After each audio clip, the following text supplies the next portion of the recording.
welcome back to Dog Talks. Chris with P2T Canine here. We'll keep this one nice and short. Go over to p2tcanine.com, check out our equipment. That's what we do. These training videos, these are just an additional part to what we put out there to try to benefit the canine community. That being said, last week we did a more practical demonstration style video that was well received. Thank you very much for that. It was our highest performing video to date. I think that's due to it being a little shorter and more compact and having a practical / demonstration aspect to it. So we're going to throw out another one this week. I want to throw a couple of concepts out real quick that this piece of training is based on, give you kind of an idea of what it's predicated on. I'm going to refrain from getting too far down in the weeds because the concepts that I'm going to hit the wave tops on here, that's really just to give you an idea of the why, because these subjects could be a standalone video all to themselves that could easily go an hour or a little bit over. The reason for this exercise was something I came up with years ago based on some historical data, performance of dogs, and the development of the SOF MPC program overall. When the SOF MPC program started, there was one scenario in particular that was of pretty high importance at the time. So we're going back to the 2004-05 era in the global war on terror in both Iraq and Afghanistan, but primarily in Iraq. And that was the capability of the MPC dogs to triangulate the firing position of either a mortar or a rocket for the DoD to be able to triangulate the location where that was from, called a POO site. Not that kind of POO, but point of origin.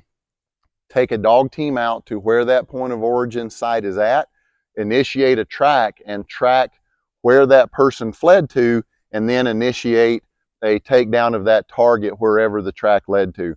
So we put a lot of time and effort into training for that scenario in specific. That was something that we actually did in 2005 in OIF 3.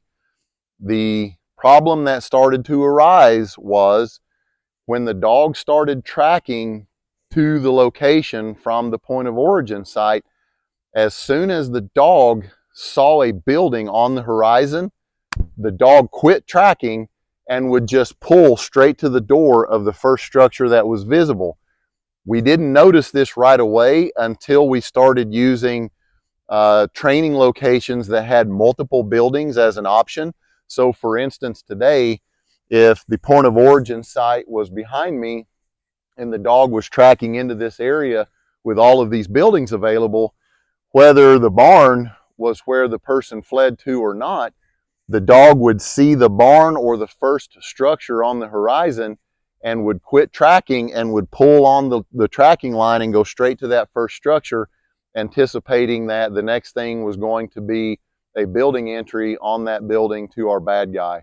So that started to paint the picture of some problems with training, but that wasn't where the story ended. Years later, and I don't mind giving credit where credit is due, I've benefited over my career with interacting with a lot of smart people who are truly experts in what they're doing. So credit to Brian Mowry. He was the head trainer for the Secret Service patrol side. They have a two-sided program. They have a detection only, and then they have a straight up patrol only side. And Brian Mowry was the head trainer there for many years and did an outstanding job. So I saw an exercise that Brian Mowry used to do for e-collar conditioning and with bite scenarios where the dog would be with the handler out in the middle of a field or an open area, and there would be 2, 3, 4 decoys in a circle around the dog, and the exercise was getting the dog to take all commands from the handler. And Brian posed it at the time as a pitcher on the mound with multiple runners on bases, where the dog would be looking at all of the targets available and then listening to the commands of the handler, taking instructions about which one that he was allowed to go engage with, This would build the trust of the dog, that if we gave the dog a correction and brought it back, that the dog would start to develop reliance on the handler, so that, hey, if I want to avoid that correction and the handler will eventually send me to a target that I'm allowed to have, then I'm going to be more receptive to the handler, listen to that input, and not just try to be in high drive and go and nuke one of these decoys at the first possible opportunity. So having that piece of information added to the prior scenario, I came up with an exercise where I wanted to try to alleviate some of these problems that are endemic to a multi-purpose or dual-purpose program. So over the years, continuing with the GWOT, we would see a lot of dogs that showed problems when you would come up to a scenario where you're going to do a building search, where the dog would go into a high level of drive, be somewhat hard to control going to the breach point or the doorway. They would see the team stack up, the team moving along the building, and the dog would get really aggressive towards the first door available. They would just think automatically, okay, this is the breach point. We're here, we're going in, this is the spot we want to be at. Dogs would start to vocalize, whining, barking, getting aggressive in some kind of a way vocally. This is not a desirable behavior.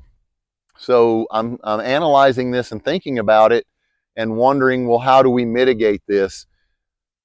Up to that point, the conventional wisdom and methodology was, okay, we're going to correct the dog. We're going to heel away and let the dog calm down, and then come back and wait for it to show a calm demeanor before we give it what it wants. And all of these things have validity to them, but is there something better, and is there a root cause to why the dog is acting the way that it's acting, given what's at hand? Even a vehicle, if the dog thinks we're in a patrol setting and they see a vehicle, and we've done a lot of vehicle extractions, the dogs will sometimes show this same similar behavior. High levels of drive, increasingly difficult to control, maybe vocalizing in some way, whining or barking, and this is not helpful to what we want to do. So how do I mitigate all of this? Well, I start thinking of this exercise, the reasons why. Here we go into the wave top explanation for the why behind it. It's pretty common language in the dog world to talk about generalization and the generalization of a behavior.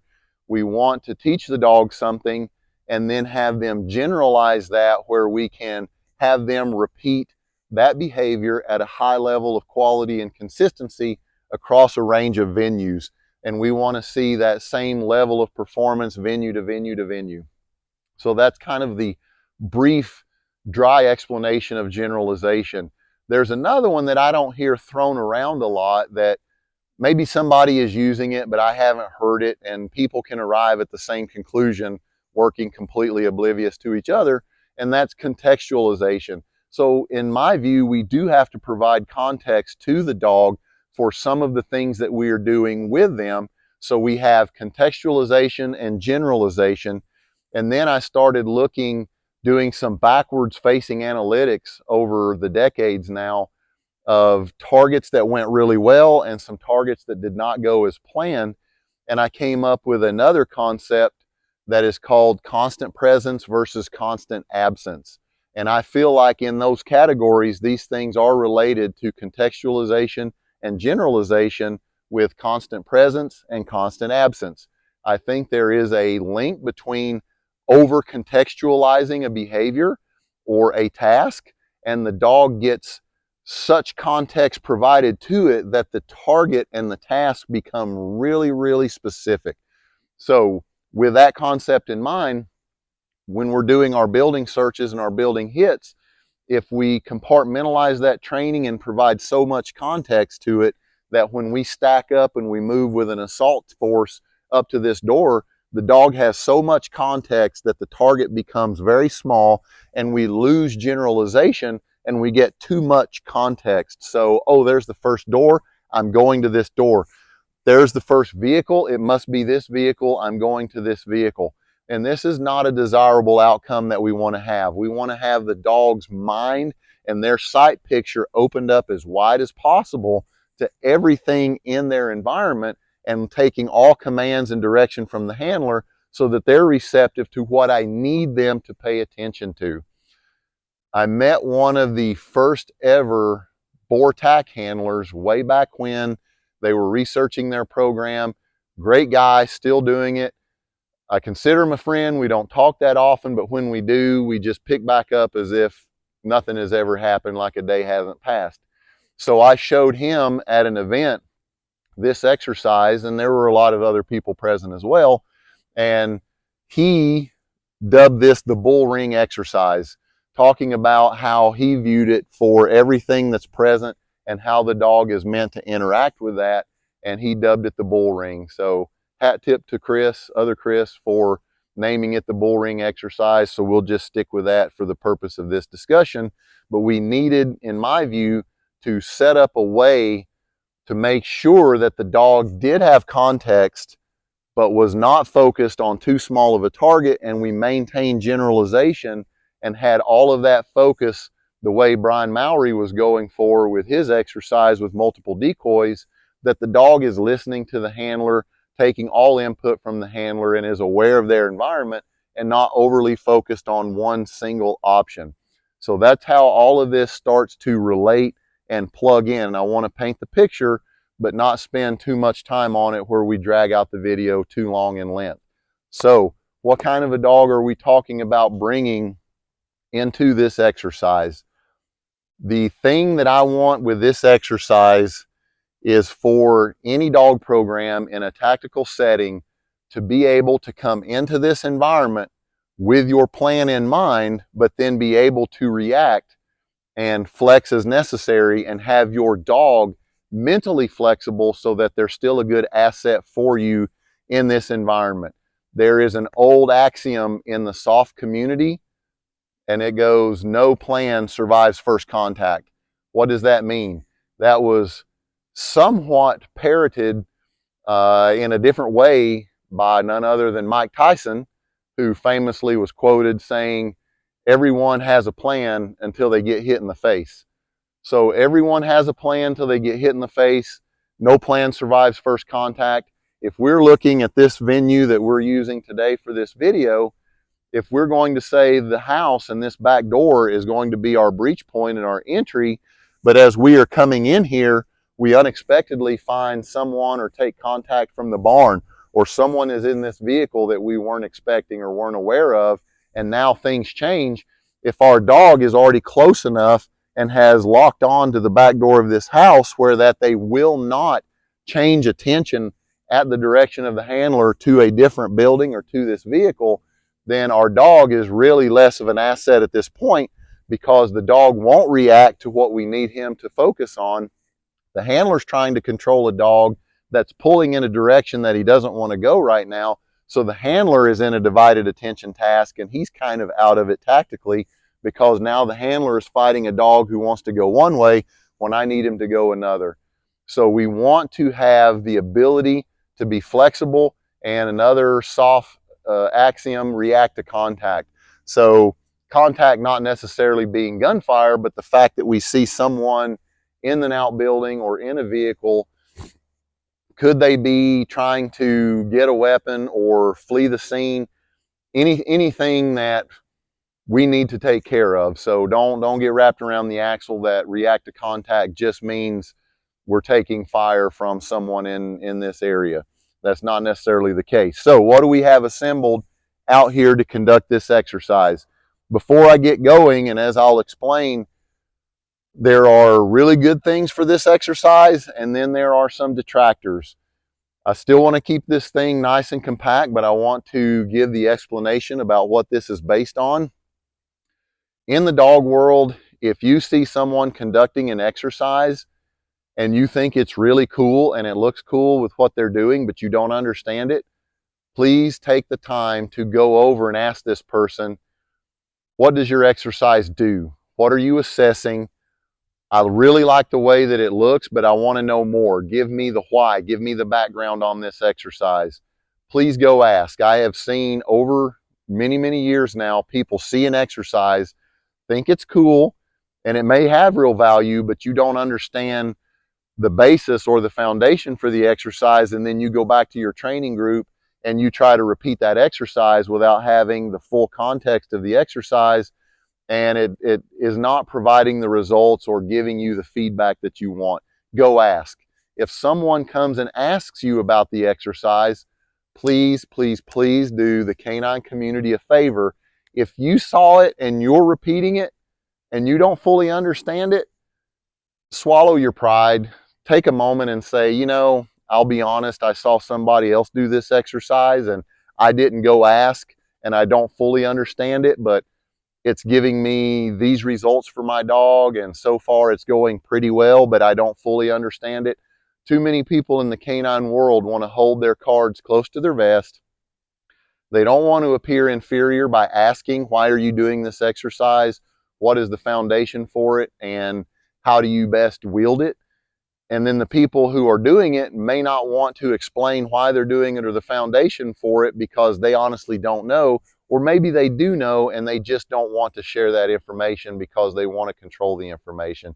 If you're on either side of that coin, please don't do that. Ask, find out the why, execute the why with knowledge and understanding, not just going through the motions and repeating something that looked cool.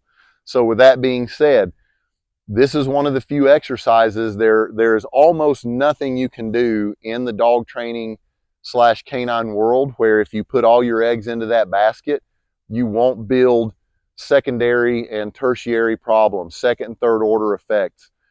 If you do muzzle all of the time, muzzle is a great building exercise in one direction, but you will suffer consequences in a different area. If you never use muzzle and you do bite work all of the time, then you're going to have good, strong bite work, but you're going to have some deficiencies in other areas because you never incorporate muzzle.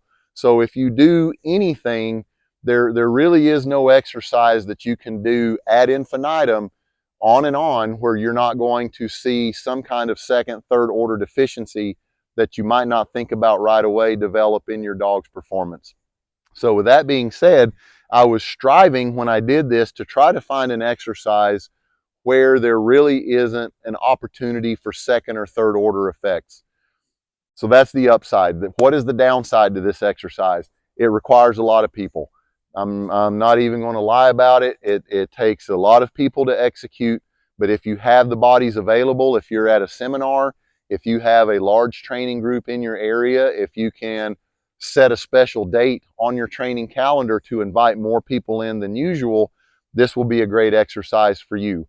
What do we need to set up this exercise? Well, we're in the venue this morning where we have multiple buildings on this venue that are all options to have as an entry, to have a decoy in there. We also importantly have a vehicle involved. We can put a decoy, a person in this vehicle. If you are setting this exercise up, please, please, please do not use an official vehicle. If you do not have a beater or something out of your agency's impound lot that you can pull out here, if nobody in the training group doesn't have an old beater or a hoopty that you can bring down and park, options for law enforcement agencies. Call one of your local wrecker companies and see if they can bring you out something that is in the impound that they have the title to that you can use for this exercise.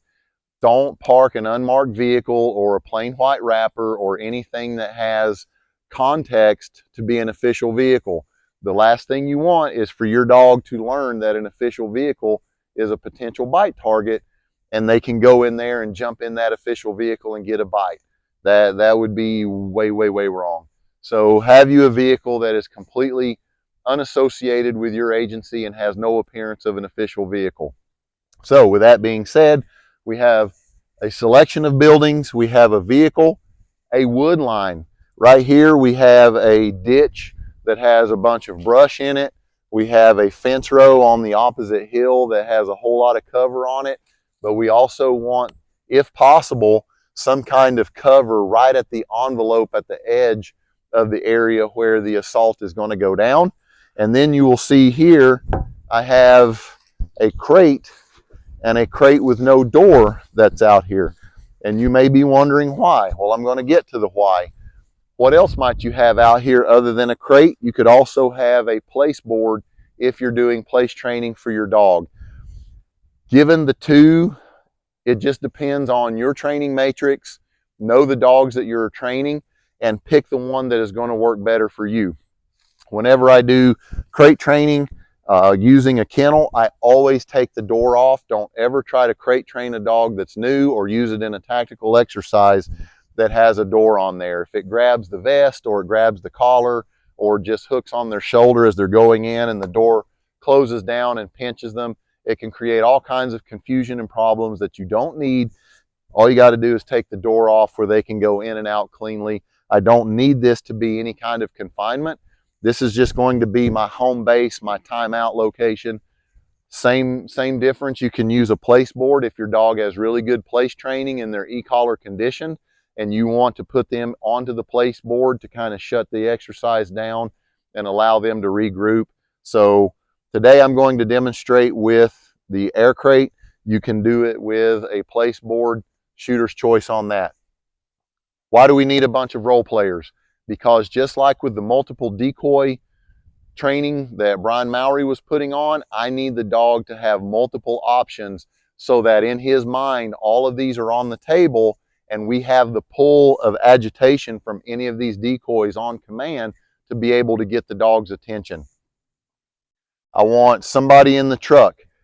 I can use this barn two ways. It's got a door and a window. You can shut the door and use a window if you want to keep the window as part of the generalized behavior that's open in the dog's mind. You can use the door.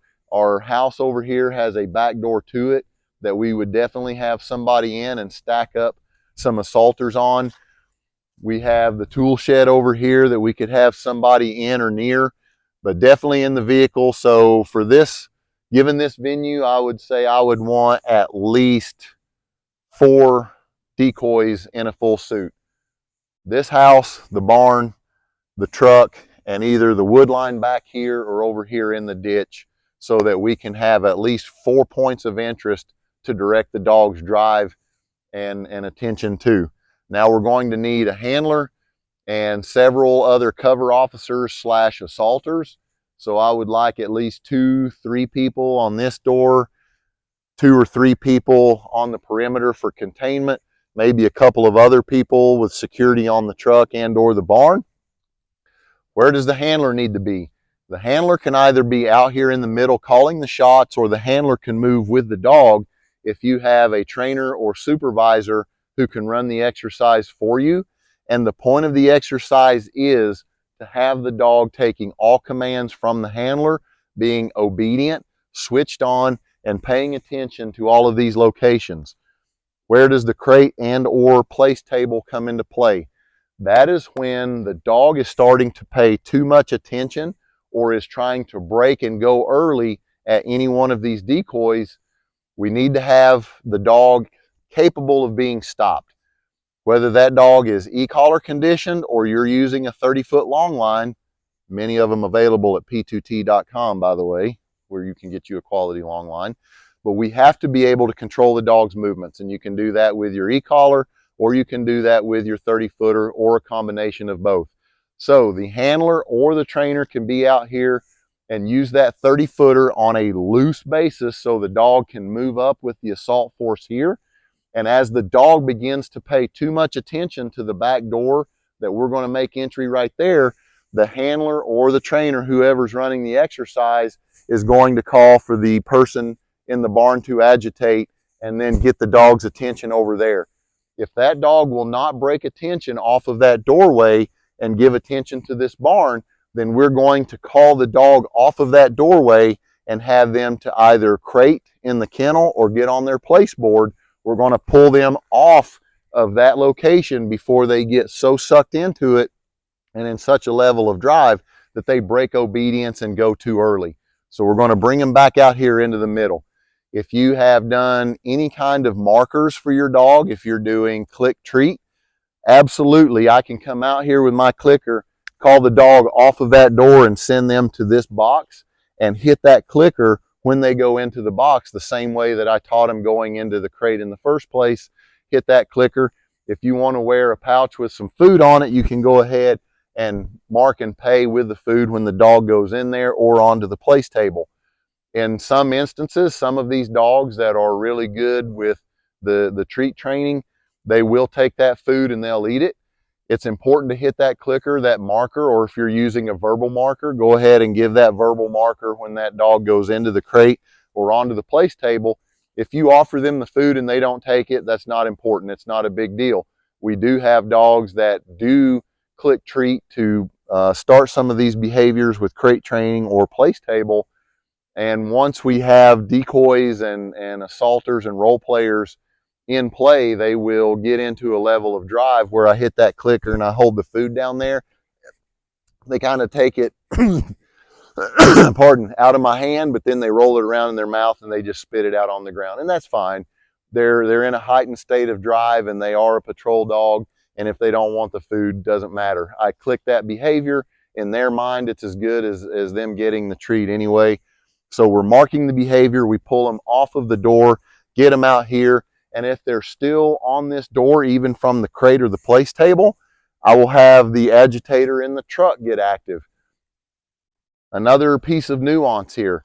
How active do you want that decoy, and why are you having them either at a high level of stimulation to the dog or a low level? We want to be watching the dog. This exercise is 100% about getting the dog to focus on everything and listen to all directions from the handler and not break ahead of the handler's instructions. So even if they flow up with the assault force to the back door and they are beating on the door, open the door, police, search warrant. Let me take another little fork in the road here. Everybody needs to pay attention and do this exercise right. When I'm pointing at the non-decoy role players out here, our assaulters and or cover officers, I also need them to give feedback as if this was a real operation, a real warrant service, a real hit. So if I point over here, I want these guys stacked up on this door, banging on that door. Open up, police, search warrant, sheriff's department.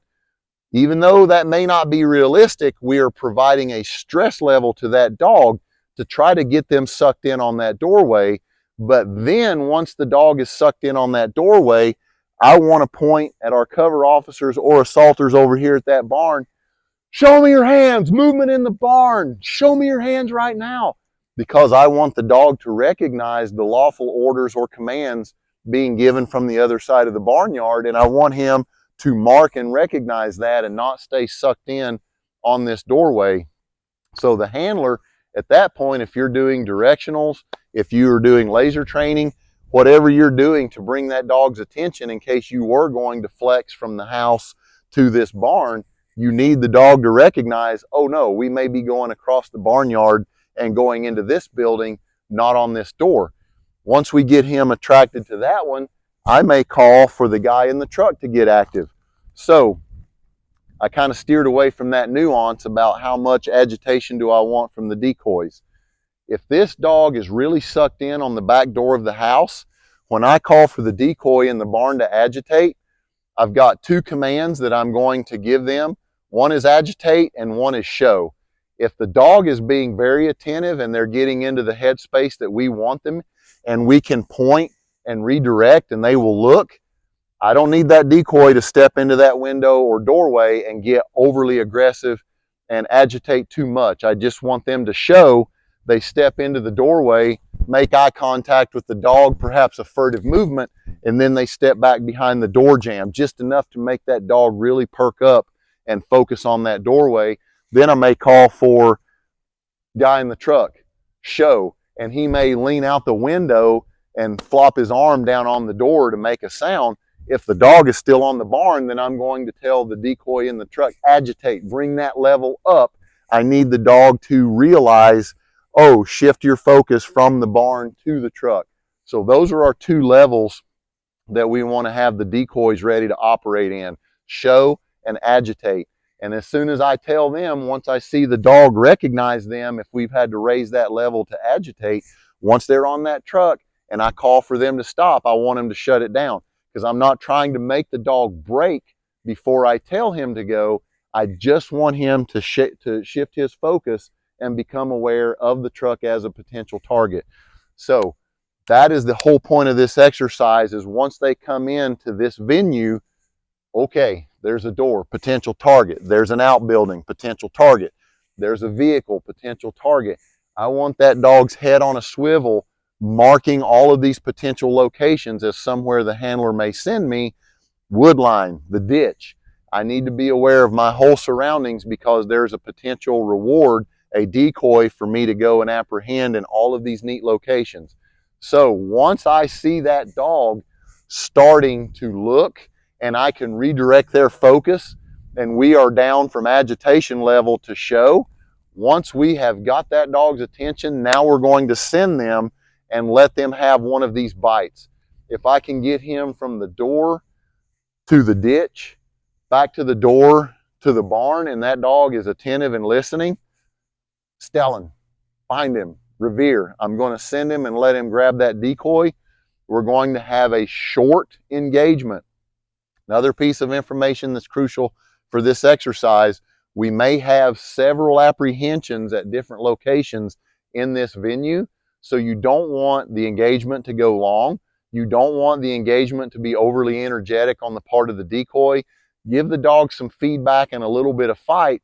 Let him get some energy and frustration out, but do not prolong it to the point where the dog's eyes are rolled back in their head, where we're gassing the dog, where we're taking too much of their stamina out of them, so that the second and third engagement just is really lackluster or they're not interested in it. So short engagement, boom, we're going to take the dog off of the bite. We're going to come back to the place table or kennel. Then we may point and have our role players, the assaulters or cover officers, shout some lawful commands. Let's get that dog's head back on a swivel. And then from the place table, we can even do a send. All right, we're going to send the dog to the truck. Let him have an apprehension there. Take the dog off of the guy at the truck, back to the place table. Then we're going to switch it again. Now we'll go back to staging with our cover officers / entry team at the barn. Then we'll have our decoy in the house step up and agitate and bring the dog's attention to the decoy, the role player over here at the back door. And then we may throw him a head fake and send him straight into the barn. Okay, so what? You see another guy over there, they're agitating, they're making their presence known, but as the humans involved in this, running the tactics of the situation, I still want to go into the barn. Let's think about what this means in real world terms. If you are in a neighborhood or a suburban environment, you may have other people on your perimeter. So we need to be aware of that. We don't always give the dog the target that is readily obvious. We give the dog a reward, a target, something that they can get based on where we're telling them to go. In this situation, if we were in a neighborhood, in a suburb, this may be the house we're going into, and there could be someone who is in the neighborhood at the next house over that is extremely agitated. Just because they're yelling and screaming and they have a high level of stimulation for the dog, we don't want the dog going over there. This isn't the person that we're going to apprehend. We're trying to go into this building. So remember, we're setting the dog up to listen to our commands, and just because this decoy got active and maybe at the level of agitate, we still want the dog to be receptive and responsive to going into the barn for a purpose. We want to desensitize them to those people in the neighborhood who are agitated, who are what a guy who runs a tactical class next door to where I work, he calls them the lookers and movers. So the people who are out in the street or in the neighborhood who are potential targets but aren't an obvious threat or a target at this point in time. We need to be aware of the lookers and movers, but we're not engaging lookers and movers until they present a threat. We still want to go into the barn. So that's why we need to paint this picture for the dog to keep them mentally flexible and ready to go anywhere we want them to. Other pitfalls to this exercise. If this is a canine training day and we have mostly, hopefully we could get some SWAT guys out here from your agency or the tactical unit to participate and be cover officers and or assaulters. The first one or two of these dogs that hit the exercise, this is going to be new and it's going to be fresh and everybody's going to be really, really on point. Show me your hands, sheriff's office, warrant service. They're going to say the right things. They're going to do the right things. That dog is going to get a great piece of training and a great look. As the day wears on and we get into the third, the fourth dog, now guys are going to start getting a little bit dry with it, potentially. It's been my experience that they do. When I point and I want the assaulters to shout lawful commands, don't be the third or fourth dog and have your assaulters, blah, blah, blah, blah, blah, blah.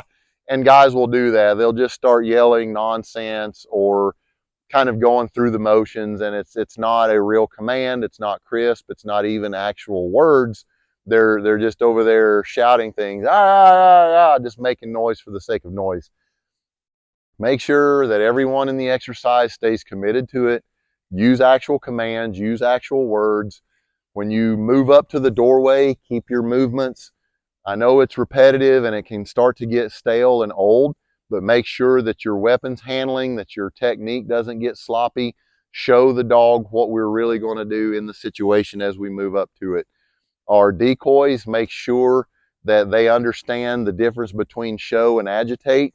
And again, as a little bit of an aside, which could be a standalone video to itself, the current trend of the day is to over agitate with dogs in bite scenarios. If you have a patrol trained dog and they've been at this for a little bit, we do not need to over agitate. Anyone who is wildly demonstrative, very animated, very loud, this is an easier target for the dog. If you have a well-selected, well-trained patrol animal up to this point, the louder and the more pressure you put on them, the easier of a day it is for them. They know exactly what this means.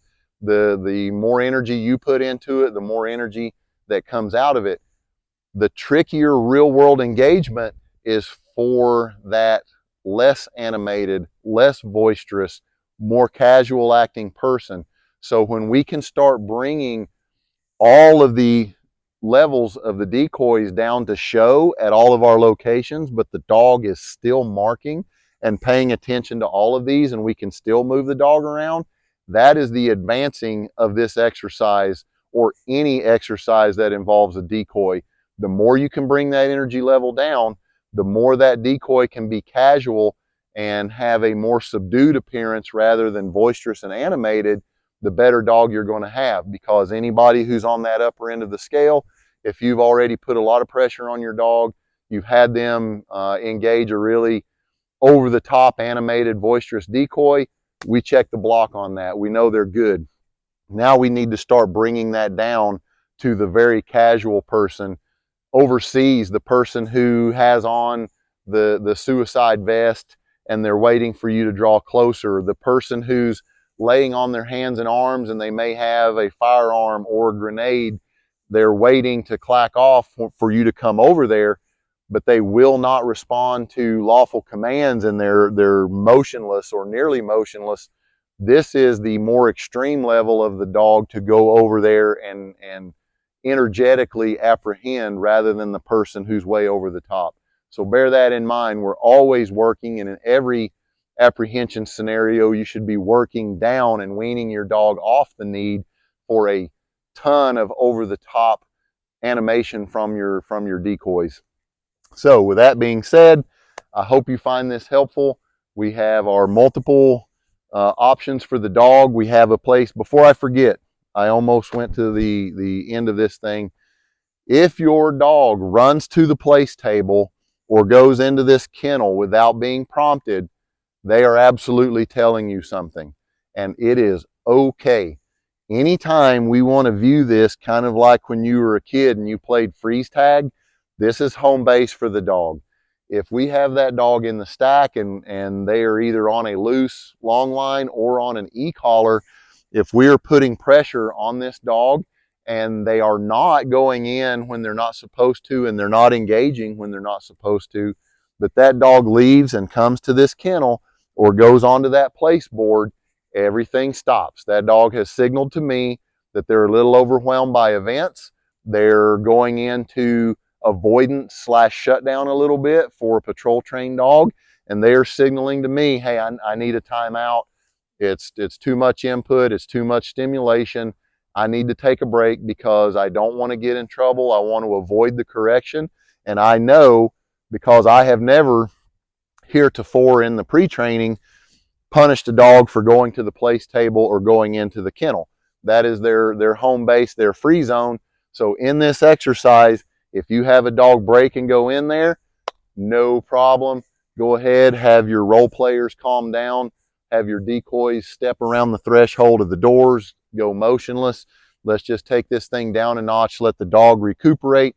We'll come back out, do a couple of sends, send him over to the doorway, stack up with everybody, call him back, put him on the place table or in the kennel, mark that behavior. You can pay it with a toy or a little bit of food reward, whatever you're using at the time. But let's do a little bit of mental reset for the dog, let them get comfortable into the surrounding, and then we'll start picking this exercise back up again. In my view, not just because it's kind of my brainchild, this is an exercise that you can use quite a bit that really won't have those second and third order effects, because if you execute it properly, the way that we've outlined here and described it, you shouldn't create over contextualization. You should give the dog multiple options, have a lot of different things that they can do and look at and see. You probably won't use it too much anyway because of the amount of role players that are required to do this thing properly. But I wanted to throw out something, food for thought. Comments will be open. Let me know what you think. If you have questions, want more specifics, by all means, you can email on the website, p2tk9.com. Go over there, check it out, look at the equipment, give it a look. Phone numbers over there. You can get a hold of me. Leave it in the comments on YouTube, also on Instagram at p2tk9. Let me know what you think. I appreciate everybody who watched last week's video. Hope this one is just as well received. We'll see you on the next one.